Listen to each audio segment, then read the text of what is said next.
استندوا على الكلام اللي قاله الإسرائيليين عن عدد ضحاياهم في الواقعة دي. فاليهود قالوا إحنا راح مننا في الهولوكوست حوالي 6 مليون. 6 مليون يهودي. نعم، يعني هو أنتوا كان عددكم كام أصلا عشان يروح منكم من طائفة واحدة في مكان واحد ألمانيا وبولندا 6 مليون. فجم المؤرخين دول، مجموعة من المؤرخين الفرنسيين، قالوا إن عدد يهود أوروبا في الوقت ده كان حوالي 6.5 مليون. فإزاي بس 6 مليون منهم هيروح؟ يعني اللي بقى من يهود أوروبا نص مليون.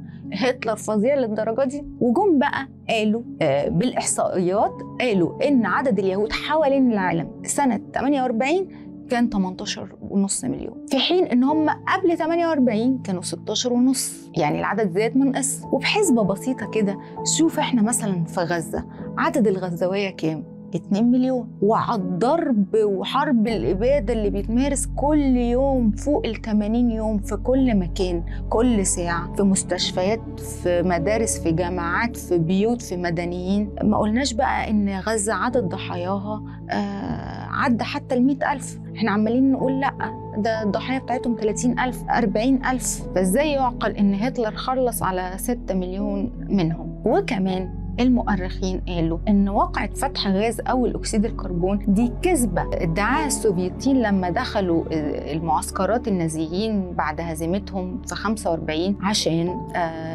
يقولوا إن ده باد هتلر اليهود بالمحرقة دي. أصلا السوفيتيين كانوا بيحموا المشروع الصهيوني. واللي انت ما تعرفوش إن مشروع إقامة وطن يهودي في منطقة الشرق الأوسط أقدم من المشروع الصهيوني أصلاً.